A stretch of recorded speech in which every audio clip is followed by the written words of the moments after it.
Number 1. Woman gets shot for pulling a knife on a cop. On April 29, 2022, at around 3:30 p.m., New York State Police and Hyde Park Police were called to a home due to a dispute. Hyde Park officers Joshua Kemledge and Brian Sweeney, along with Christopher Miller from SP Rhinebeck, initially managed to calm down a disagreement between 34-year-old Jamie Feith and her partner. But here is where things started to get crazy. Watch, knife, knife, knife, knife, knife, knife, knife, knife, knife. 911, send an additional. We got one at gunpoint. Fuck, back, knife, knife, knife, knife, knife, knife. Get back. Drop the fucking knife. Taser. As the officers talked to Feith, she grabbed a knife and tried to attack them. One officer used a taser, and then Officer Kemledge fired 2 shots, which knocked Feith down. Her partner, who was being held back just a few feet away, yelled for the officers not to shoot her. Don't fucking shoot! Don't fucking shoot! Unfortunately, Officer Kemledge fired 2 more shots as Sweeney tried to take the knife from Feith. Her partner desperately shouted for them to stop. What the? Get off of her! Get off of her! Don't fucking kill me! Don't fucking kill me! Sadly, Feith did not survive and was pronounced dead at the scene. Sadly, this was not the only time things went down. Have a look at the next case, how a police chase turned into a shootout. 3 deputies went to the 2200 block at Southwest 78th Street to serve an eviction notice. When they were at that residence, they started being shot at. Number 2, police chase with a shootout. On August 22nd, 2022, at around 1:18 p.m., the Oklahoma City Police received reports of multiple gunshots at 2221 Southwest 78th Street. The situation involved deputies from the Oklahoma County Sheriff's Office who had exchanged gunfire with someone while trying to serve an eviction notice at the address. Unfortunately, during the shootout, 2 deputies were hit by gunfire. When the police arrived at the scene, they discovered that the person responsible, 35-year-old Benjamin Plank, had fled the area in a vehicle towing a boat. Plank had also loaded several guns into his vehicle before leaving. Police tried to stop him, but he refused and led them on a chase, and this is where things went wild. The police tried to disable the fleeing Plank, but were unable to stop him while he continued to drive toward the highway. During the pursuit, as they were driving north on South I-35, Plank fired shots from a rifle at the police officers. Cover that front car. Let's give him a chance. 2 of the officers returned fire, but no one was injured in the exchange.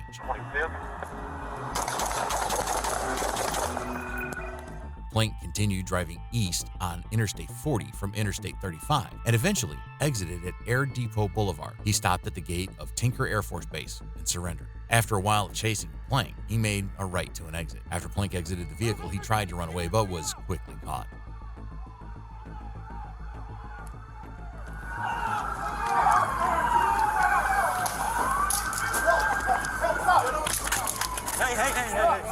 Plank was taken to a hospital for a checkup and then booked into the Oklahoma County Detention Center. He faces numerous charges, including first-degree murder. Both officers involved in the initial incident have been put on paid administrative leave while the investigation is ongoing. Sergeant Bobby Schwartz was fatally shot and Deputy Mark Johns was wounded but has since been released from the hospital. Court documents indicate that Plank also shot at a 3rd deputy but missed. If you think this was a crazy police chase, wait till you see the next one. Number 3, police chase ends in crash. On May 20th, 2023, at 3:21 p.m., Arkansas State Police Trooper Jackson Shoemate pulled over a black GMC Sierra on U.S. Highway 67 South near the 3-mile marker. Trooper T. Van Schoik and Trooper A. Escamilla were also there. The driver was 42-year-old Christopher Monroe, who was already wanted for drug trafficking charges in Sherwood, Arkansas. He had run from Arkansas State Police before on May 4th, 2023, and again on the 19th. 10 days earlier, Rockwell County, Texas had issued a warrant for his arrest for evading in a motor vehicle. The police tried to block his path, but they couldn't,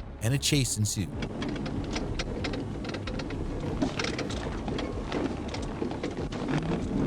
So Rock, I think she said correct. Yeah, he's playing. Got it. Rock volume put his mouth in the out of 22, out of 29, southbound of 2, trying to catch up to a black GMC with a 28 plate of 175 beyond the exit. At one point, Trooper T. Van Schoik tried to use a tactic of a pit maneuver to stop the vehicle, but it didn't work, and he ended up hitting a concrete barrier instead. Despite this, the police continued chasing Monroe, and the speeds got very high. 22 stretched out. He's doing it.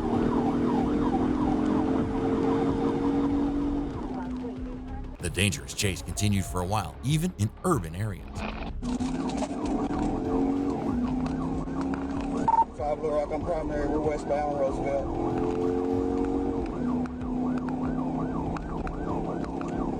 They talking on primary, westbound at Roseville. Got him for you, I'll call it now. They even crossed the Arkansas River at about 120 miles per hour, 193 kilometers per hour. Monroe turned around but was hit from behind by the police, causing his truck to roll. The GMC eventually crashed into a brick wall and stopped upright. Eastbound on Roseville. Got it there, got it there. Good, roll over.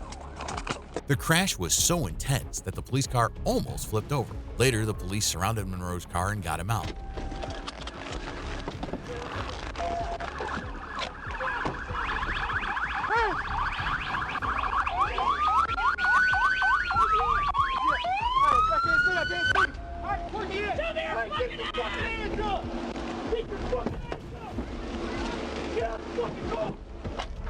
Get out the car! West side, west side. Get out of the fucking car, you stupid! Put your hands! Put your hands right there! Get out of the fucking car! Wait, I got it. Hey, man, I can't go that way, man. No, Hey, that's the way you're going. Stupid bitch. God damn it. give me your hand, motherfucker! Twist my arm around, dog! Shit! Ow! Right there. We're good. Piece of fucking shit! Get up! Get your ass up! Get up! My leg broke, bro. Get up! My leg is broke. Get up! Ow! Get your ass. Inside the vehicle, they found 64 grams of ecstasy, 100 grams of meth, 436 grams of cocaine, 89 grams of fentanyl pills, 182 grams of marijuana, 12 grams of heroin, and 46 grams of Xanax. Monroe also had a Taurus handgun, lots of drug-related items, and $8,612 in cash. Monroe was charged with trafficking cocaine and fentanyl, possessing narcotics and methamphetamine with the intent to distribute, fleeing from the police, having drugs and a firearm at the same time, assaulting law enforcement, and causing damage on purpose. For our last case, we got a random but very brave citizen tackling and stopping a fleeing suspect. Number 4, bystander helps police arrest a suspect. On July 13, 2023, around 11:30 a.m., a Tulsa police officer in the downtown area encountered a couple of individuals near 8th and Denver. One of them, a man named Miguel Hernandez, initially gave a fake name. While the officer was talking to him, Hernandez suddenly ran away. There was a short chase on foot, and a person driving a pickup truck going south on Denver Avenue stopped, got out of the truck, and did something unbelievable. Let's watch. Union 403, pursuit. We're going northbound on Denver. Coming up 11th Street. Hispanic male. Black t-shirt. Gray shorts. Oh, fuck. Man, bro. Man, homie. Hernandez was dropped by a random bystander and was arrested by the officer. He was arrested for attempting to escape from the police, being in possession of drug-related items, and having active warrants for charges including burglary, conspiracy, larceny, and illegal firearm possession in Rogers County. Tulsa police emphasized the importance of people prioritizing their safety and not directly intervening, but expressed gratitude for the 110% support they received in this specific incident. If you want to watch more crazy cop moments, don't forget to hit the subscribe button.